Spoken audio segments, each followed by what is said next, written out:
Muchas gracias, señor presidente, compañeras y compañeros diputados. Sin duda alguna, en la discusión del próximo presupuesto de la República, el tema de remuneraciones es un tema importante y obviamente aquí se ha tocado el tema relacionado con el proyecto 19.506, mal llamado de empleo público, que lo que pretende es regular algunos pluses salariales. Yo debo comenzar, para quienes nos escuchan en la radio y aquí en las barras y el público en general, por decir que posiblemente nunca, al menos en este periodo legislativo, un proyecto ha sido tan discutido con tanta gente y durante tanto tiempo como este proyecto. Fue presentado hace casi 2 años y cuando se empezó a discutir en subcomisión, en razón de lo delicado del tema, acordamos hacer las sesiones públicas e invitamos e informamos de que estábamos haciendo esas sesiones. Además, no nos conformamos con discutirlo entre nosotros, sino que llamamos a laboralistas de distintas tendencias políticas, quienes nos asesoraron en temas específicamente laborales. Tuvimos a la procuradora, en ese momento todavía estaba doña Ana Lorena a cargo de la Procuraduría, imagínense hace cuánto tiempo fue eso.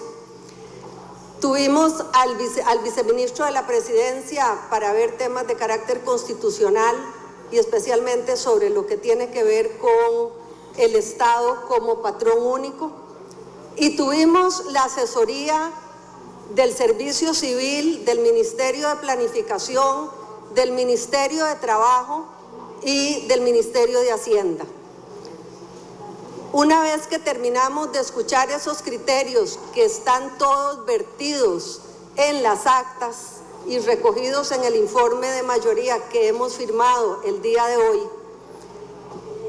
acordamos que no solamente los 5 compañeros que estábamos en la subcomisión lo manejáramos, sino que era importante traer a otras personas que habían mostrado interés y que por su conocimiento podían hacer aportes valiosos. Invitamos entonces a un grupo de trabajo en el que estábamos los miembros de la subcomisión, pero estaban también otros representantes de gobierno, estaba don Henry Mora, estaba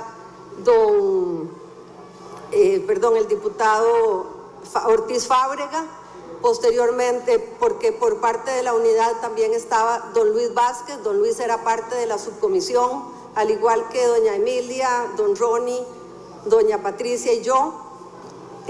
Don Carlos Arguedas también nos asesoró en asuntos de tipo constitucional, y durante creo que más de 6 o 7 meses discutimos con ese grupo multipartidista y con visiones distintas sobre un tema que es delicado, que no se podía atropellar, que teníamos la absoluta claridad de que tenía aspectos de carácter ideológico que permeaban el objetivo del proyecto, y que en ese sentido era necesario que se trabajara despacio, que se trabajara con todo el tecnicismo posible. Y yo quiero además aprovechar para agradecerle aquí a los técnicos y a los asesores de despacho de todos estos despachos que nos dieron horas y horas de trabajo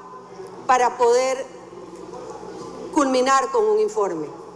Pero además debo decir, y aquí hay una persona que en el pasado también trabajó arduamente este proyecto, doña Laura, la asistente de don Mario Redondo, porque este proyecto es producto de un estudio, de un análisis que se había hecho durante la administración pasada y que demostraba cuál era la verdadera situación del problema de los pluses salariales. Con toda esa información Me siento tranquila de haber cumplido con una etapa de ese proyecto y yo lamento mucho que el día de hoy no hayamos contado con el apoyo de los compañeros de la unidad para firmar el informe de subcomisión, porque siempre pensamos que lo harían. De parte del FA teníamos claro de que doña Patricia iba a firmar un informe de minoría negativo, pero yo espero y le tomo la palabra al jefe de fracción cuando nos señala que mañana ellos estarán apoyando el informe de minoría, el informe de mayoría, que como ustedes saben es un mero trámite reglamentario para poder hacer una publicación en la Gaceta e invitar y comenzar a invitar a todas las personas que de una u otra manera están vinculadas con este proyecto. Por supuesto me refiero a todas las instituciones que se tocan en el proyecto, así como a los sindicatos que pudieran verse afectados o a cualquier otra organización. Me parece que hay otras organizaciones de carácter técnico como el Estado de la Nación que también podrán venir a hablar sobre el proyecto. Siendo así, debo decir que hemos encontrado la comprensión de algunos diputados que tienen mociones y que han accedido a presentarlas ya cuando estemos en comisión, porque era evidente que después de ese largo trayecto que les he narrado, de última hora era imposible volver a buscar consenso sobre lo que teníamos. Dicho esto, yo quiero en primer lugar referirme a lo que es el espíritu de ese proyecto, porque por estar discutiendo temas de carácter económico, que son muy importantes, no nos hemos referido a lo que hay de fondo en este proyecto. Y en este proyecto lo que hay de fondo es el rescate de lo que fue el espíritu del constituyente. El espíritu del constituyente fue que debía existir un solo estatuto de empleo. Lo que pasa es que a lo largo de los años, diferentes mecanismos, diferentes instrumentos y diferentes leyes desvirtuaron ese espíritu del constituyente. Por eso es que hoy ese proyecto, y es lo primero que tiene, establece como principio específico que el Estado es uno solo y en consecuencia todas las instituciones de gobierno central, así como las instituciones autónomas, deben estar incluidas en un proyecto que norma las reglas generales de lo que debe ser el esquema salarial y el esquema de remuneraciones del sector público. Hay además un criterio vertido por la Sala Constitucional, creo que de los años 90, que establece que las autonomías son relativas y que cuando se trata de presupuesto, cuando se trata de fondos públicos, el Estado es uno solo. Y en ese sentido, la autonomía tiene que ver con la razón específica de la institución. O sea, la Caja tiene autonomía absoluta en materia de salud y seguridad social. Las universidades tienen autonomía absoluta en materia de educación y así otras instituciones públicas que tienen autonomía pero que se manejan con los recursos de todos los costarricenses. Y en esto tenemos que ser muy claros, no solamente para este tema, sino también para el tema de pensiones.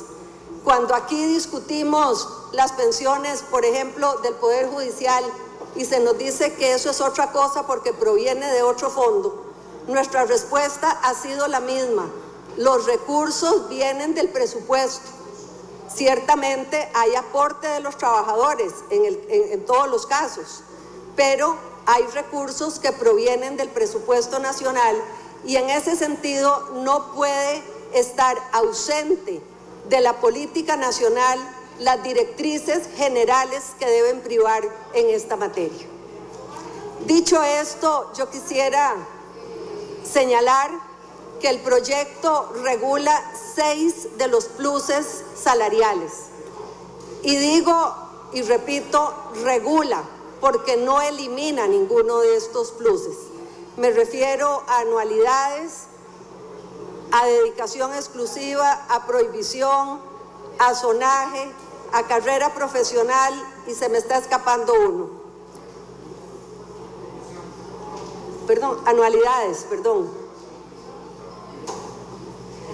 En todo caso, son 6. Y repito, los regula, no los elimina. Estamos eliminando 2 pluses salariales. Estamos eliminando discrecionalidad y estamos eliminando y confidencialidad. Porque un funcionario público tiene el deber, si trabaja en una institución que así lo requiere, de mantener la confidencialidad y de mantener la discrecionalidad. Esos son los 2 pluses que estamos eliminando. Hay alrededor de 169 pluses en el Estado costarricense que no se están tocando.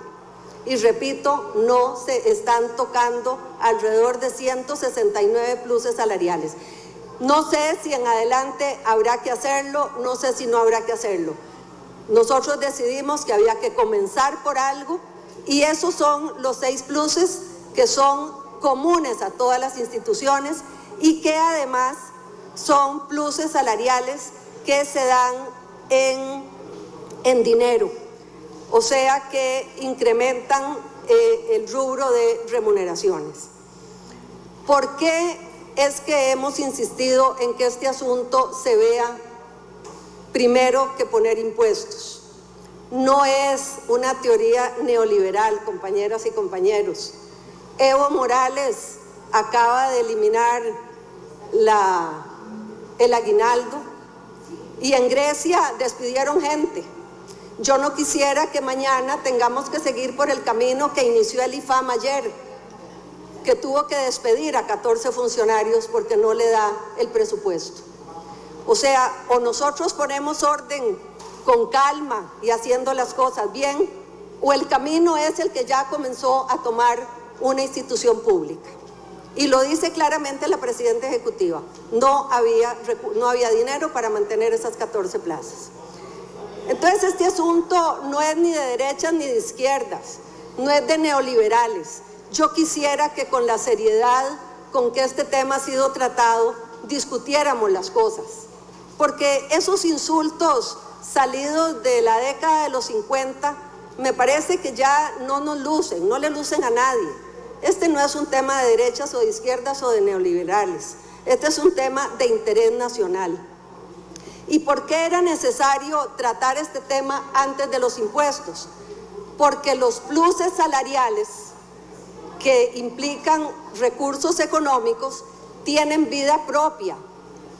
Se aumentan aun cuando no haya habido aumentos salariales.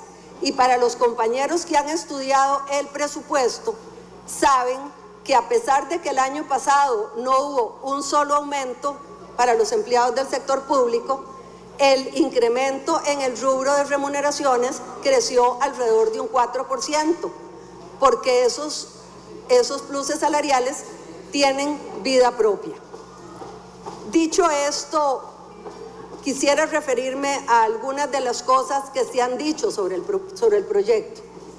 Y lo primero que se dice y se repite, y hoy publico un pequeño artículo en el periódico digital El Mundo, donde recojo con mucho dolor las palabras del asesor en comunicación de Hitler, que decía: miente, miente, que algo queda.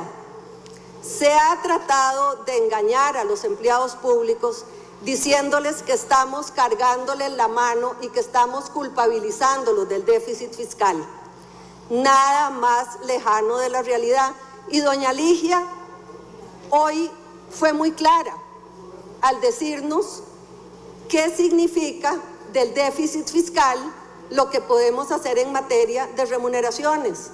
Del 6% de déficit fiscal, si acaso aprobando un impuesto en relación con los pluses y aprobando los proyectos de pensiones, vamos a lograr un 1%, vamos a lograr reducir esto en un 1%.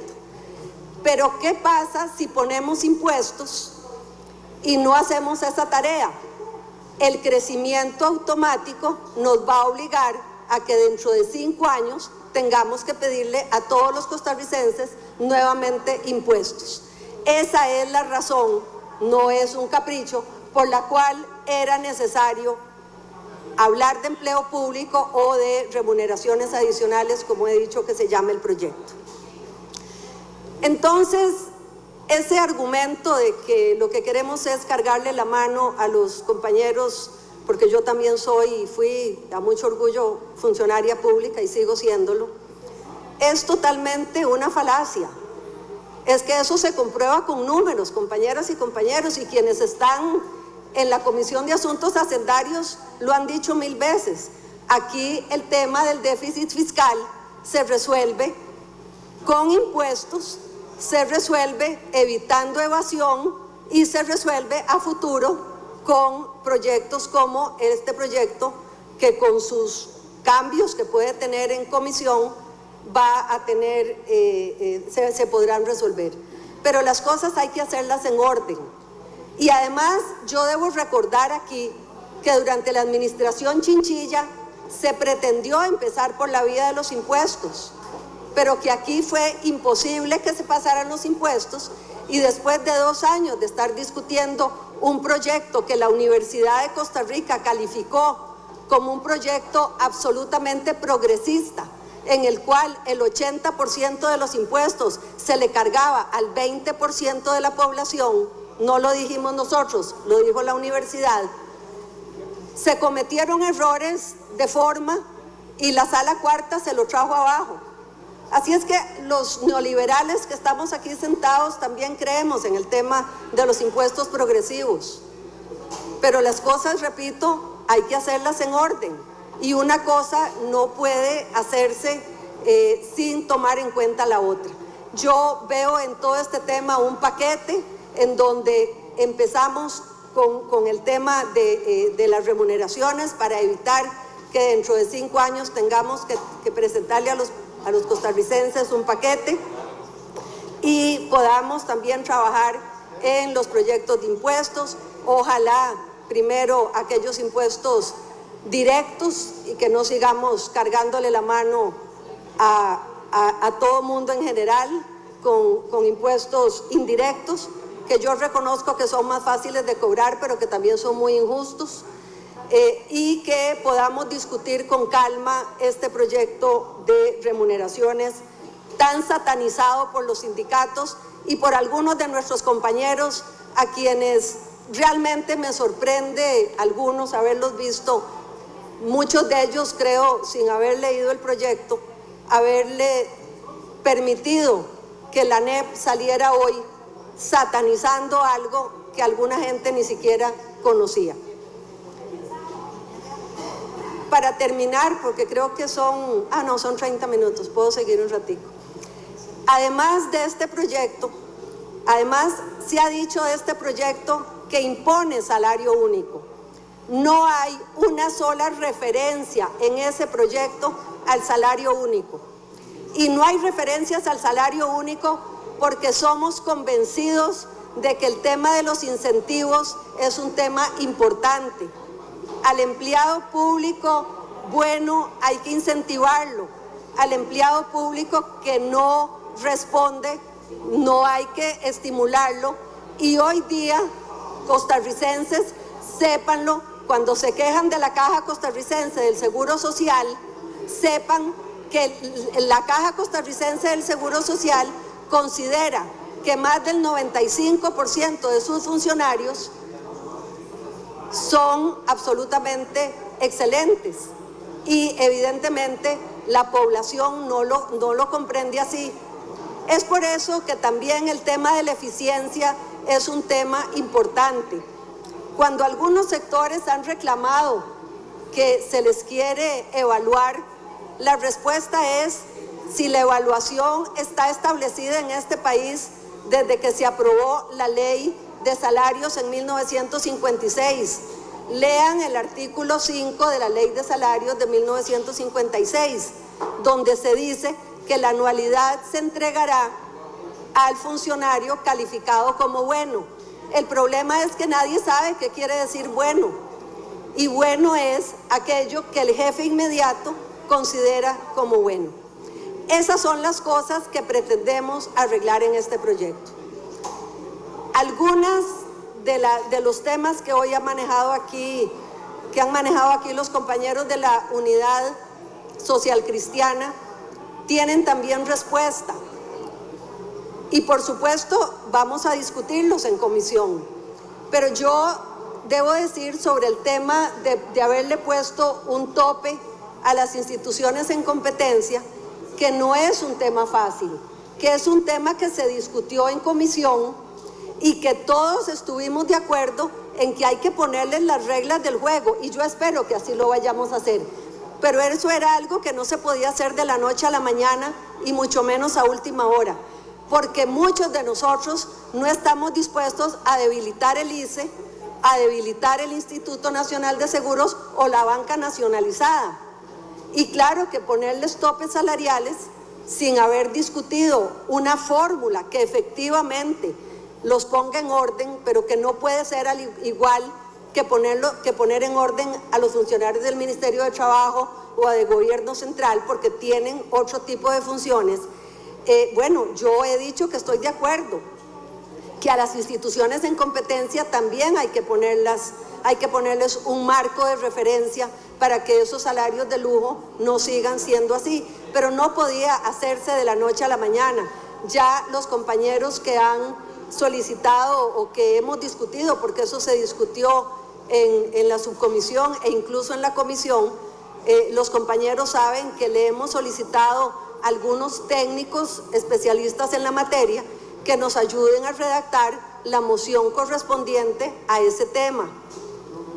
En relación con el tema de las convenciones colectivas, yo comprendo que hay una preocupación de parte de algunos compañeros. Desde mi punto de vista, pero puedo estar equivocada, no estamos atentando contra las convenciones colectivas. Estamos diciendo que quienes negocien por parte de la administración, repito, quienes negocien por parte de la administración no se podrán ver beneficiados de los beneficios de la convención colectiva. Y eso tiene una razón muy clara. En el pasado, muchas personas de las que negociaron por parte de la administración, pero que posteriormente volvían a ser parte de los empleados regulares de una institución, se beneficiaron de esas negociaciones. Y por supuesto que reconocemos que se cometieron abusos y que muchos de esos abusos se cometieron en un matrimonio entre quienes negociaban por parte de los sindicatos y quienes negociaban por parte de la administración. Bueno, eso es lo que estamos tratando de evitar. Pero además, cuando se nos dice que estamos lesionando las convenciones colectivas porque estamos poniendo un plazo, yo quiero decirles que eso es algo que ya la Sala Segunda ha valorado y que incluso se ha pronunciado sobre ese tema. Nosotros no estamos inventando el agua tibia, pero además me parece que es importante a cualquier negociación, así como a cualquier diálogo, hay que ponerle plazo.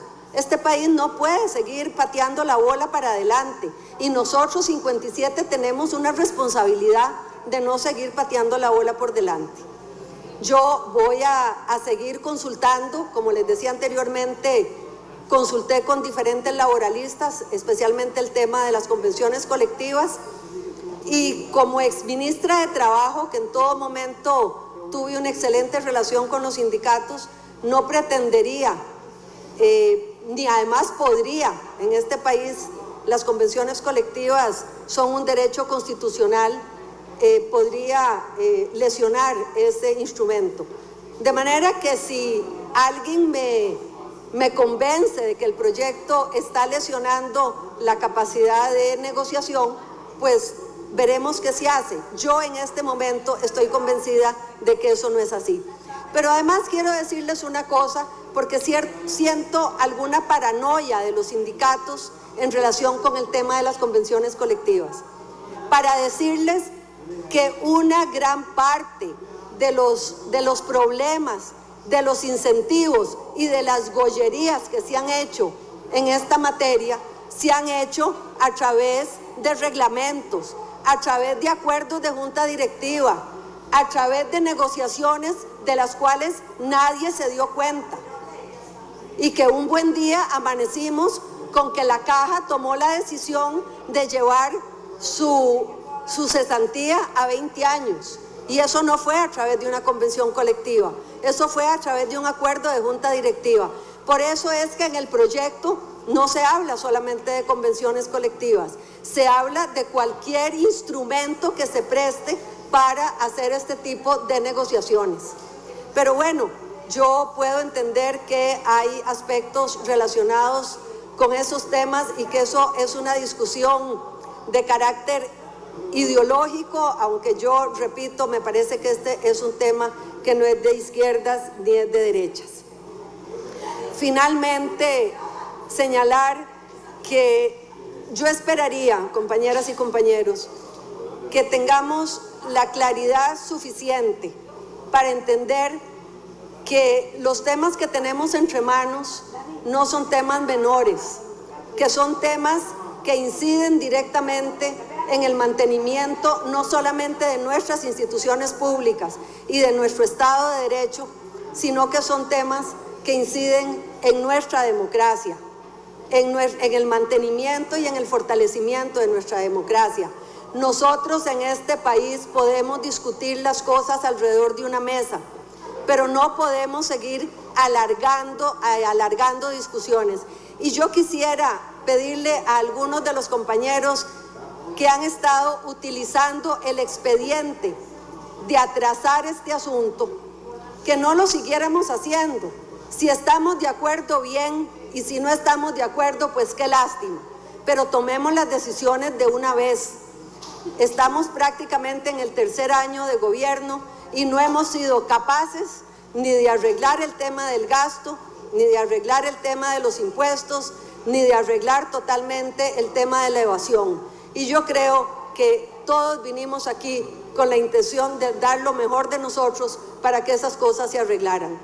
No utilicemos lenguaje soez, lenguaje que ya no luce, lenguaje que además es inapropiado, porque repito, no es asunto ni de derechas ni de izquierdas, es un asunto de necesidad nacional. Y quisiera terminar con lo que debía haber dicho desde el principio, y es que nosotros aquí discutimos y discutimos, y muchísimos costarricenses están en este momento pasando por una situación muy lamentable, en donde a la pobreza que de por sí ya los inundaba, hoy los inunda nuevamente el mal clima. Y no nos engañemos, los fenómenos de la naturaleza también dañan a los más pobres. Es que cuando hay un terremoto en Haití es diferente a cuando hay un terremoto en Nueva York. Ahí no se caen los edificios tan fácilmente como se caen en Haití. Y si el problema fuera en la Avenida Central, no sería lo mismo que si fuera en una comunidad como La Carpio, o en una comunidad en el sur, o en una comunidad fronteriza a la que con costo le llegan los recursos. Así es que de verdad dejémonos no sé ni cómo calificarlo, de mecanismos retardatarios para atrasar asuntos que este país necesita con urgencia. Muchísimas gracias.